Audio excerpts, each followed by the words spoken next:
आज हम example number 5 को डिस्कस करेंगे, जिनमें दो सर्कल दिए गए हैं जिनकी लेंथ तो सेम है और जो सेम एंगल क्रिएट हो रहा है सेंटर पर उस आर्क लेंथ से, एक में 65 डिग्री एंगल क्रिएट हो रहा है और एक में 110 डिग्री एंगल क्रिएट हो रहा है। हमें क्या बताना है? हमें उन दोनों सर्कल की रेडियस का रेशियो बताना है। अगर हम इसको पिक्चराइज करें तो किस तरीके से दिखा सकते हैं? हम इसे ये हमारा सर्कल हो गया, ठीक है, जिस पर एंगल आपका बन रहा है 65 डिग्री। ये हो गया आपका 65 डिग्री। लेंथ को मान लेते हैं कि लेंथ जो है वो हमारी एल है दोनों ही केस में, तो हम यहाँ मेंशन कर देते हैं कितनी, ये हमारी एल है। जो हमारा पहला सर्कल है जिसमें सेंटर पर जो एंगल क्रिएट हो रहा है उसको हम उसमें जो रेडियस है वो हम R1 मान लेते हैं। क्या मान लेते हैं? R1। इसी तरीके से हम दूसरा सर्कल ड्रॉ कर देते हैं। ये हो गया और ये कुछ एंगल है हमारा, ठीक है, इसको R2 नाम दे दिया। और ये हमारा जो आर्क लेंथ है इसको, ये सेम है दोनों सर्कल में। ये हमारा सर्कल 1 है और ये हमारा सर्कल हो गया 2, ठीक है। जो हमने दिखाया है उसको एक बार लिख लेते हैं। हमने बताया है कि let R1 and R2 the radius of the two circles, ठीक है। हमें क्या दिया गया है? एंगल दिया गया है। तो हम सबसे पहले क्या करेंगे, ये जो एंगल है इनकी वैल्यू को रेडियन में कन्वर्ट करेंगे। तो हम लिख देते हैं गिवन दैट, अगर हम मान लें इसमें जो एंगल क्रिएट हो रहा है उसको θ1 नाम दे देते हैं और इसमें जो एंगल बन रहा है उसको हम θ2 नाम दे देते हैं। तो θ1 हमारा क्या हो गया? θ1 हो गया हमारा 65 डिग्री, ठीक है। इसको जब हम रेडियन में कन्वर्ट करेंगे तो हम लिखेंगे π/180 इंटू 65 डिग्री, जो कि फॉर्मूले से ड्राइव है, जिसमें रेडियन मीजर इक्वल होता है π/180 डिग्री इंटू डिग्री मीजर के, ठीक है, जो हमने अपने पिछले वीडियोस में बताया हुआ है। इसको इजी कर लेते हैं, 5 से डिवाइड हो जाएगा इजीली, तो ये 13 आएगा और यहाँ 36 आएगा। तो ये वैल्यू कितनी होगी? 13 π/36, ठीक है। ऐसे ही अगर हम θ2 का नाम बताएंगे, θ2 की वैल्यू निकालेंगे तो कितनी होगी? θ2 हमारा कितना दे रखा है? 110 डिग्री। 110 डिग्री जब हम इसको रेडियन में कन्वर्ट करेंगे तो θ1 की तरह ही करेंगे, जो आपकी वैल्यू आएगी 11 π/18, ठीक है। अच्छा, हमने पहले देखा हुआ है एंगल की डेफिनेशन में, जो आर्क है जो सेंटर पर एंगल क्रिएट करता है वो आपका, उसके लिए फॉर्मूला क्या होता है? We know that फॉर्मूला होता है theta equal to L upon R, ठीक है।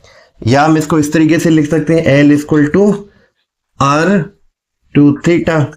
ये हमारा बेसिक फॉर्मूला है। हमारे केसेस में दो सर्कल दिए गए हैं जिनमें रेडियस और एंगल की वैल्यू अलग अलग है।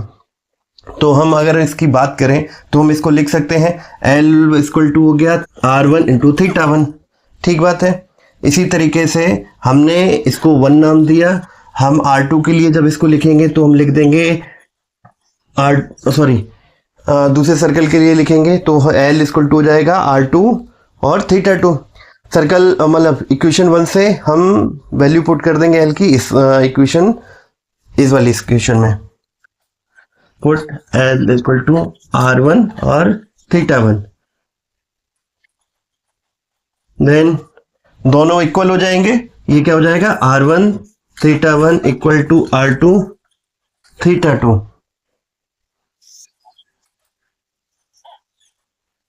ठीक है। और इसमें हम रेडियस रेशियो बताते हैं, R1 equal to R1 upon R2 equal हो जाएगा, ये आपका इधर भेज देते हैं, इसको इधर कर देते हैं, θ2 डिवाइडेड बाई θ1।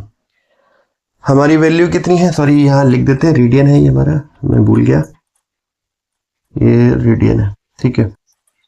थीटा 2 की वैल्यू क्या है, ये है 11 पाई अब वाई 18, और थीटा 1 की वैल्यू 13 पाई वाई 36। ओके, थीटा 2 की वैल्यू पुट कर देते हैं, 11 पाई 18 divided by 13 pi by 36। Okay, equation को इजी कर लेते हैं। ये आपका होगा 36 टू 13 पाई, ठीक है, ये डिवाइड हो जाएगा 2 से, और ये आ जाएगा 22 पाई बाई 13 पाई, जो इक्वल होगा 22 पाई बाई 13 के। अगर हम लिखना चाहें तो किस तरीके से लिख सकते हैं, R1 का और R2 का रेशियो कितना हो गया, 22:13। यही हमारा आंसर है। ठीक है, उम्मीद है ये वीडियो आपको समझ आया होगा। हम एक बार समराइज कर देते हैं कि हमने क्या क्या किया है। हमें 2 सर्कल दिए गए थे जिनको हमने सर्कल 1 और सर्कल 2 दे दिया। ठीक है, हमने मान लिया सर्कल 1 की जो रेडियस थी वो R1 थी, सर्कल 2 की जो रेडियस थी वो R2 थी। सर्कल 1 में जो एंगल क्रिएट हो रहा था वो 65 डिग्री, और सर्कल 2 में जो एंगल क्रिएट हो रहा था वो 110 डिग्री। ठीक है, लेंथ हमारी सेम बोली गई है दोनों ही सर्कल की, तो इसीलिए हमने मान ली कि जो हमारी लेंथ है वो एग्जाम्पल तौर पे L है। ठीक है, ठीक है, यही हमने यहाँ लिखा हुआ है। हमने क्या किया, जो थीटा वैल्यू दे रखी थी उनको हमने रेडियन में कन्वर्ट किया। रेडियन में जब भी हम कन्वर्ट करते हैं तो उसके लिए फॉर्मूला होता है radian measure equal to pi by 180 into degree measure. ठीक है, वो उससे हमने इसकी रेडियन वैल्यू निकाल ली। ठीक है, इसी तरीके हमने थीटा 2 की रेडियन वैल्यू निकाली है। हमें पता है कि जो हमारा आर्क से सेंटर पर एंगल क्रिएट होता है वो कितना होता है, theta equal to L upon R, यानी R की लेंथ और रेडियस। हमें 2 सर्कल दे गए हैं, तो हमारा एक में रेडियस कितनी थी R1 और एंगल था थीटा 1, दूसरे में हमारी रेडियस थी R2 और एंगल था थीटा 2। इसी तरीके से अगर लेंथ हमारी सेम थी तो दोनों इक्वेशन सेम हो जाएंगी, तो रेशियो निकालना हो जाता है आसान। उसके बाद सिंपल सी कैलकुलेशन है जो आप कर सकते हैं, और ये हमारा लास्ट में हमें रेशियो मिल गया। ठीक है, इस वीडियो में इतना ही, बाकी अगले वीडियो में अगले एग्जाम्पल के साथ। धन्यवाद।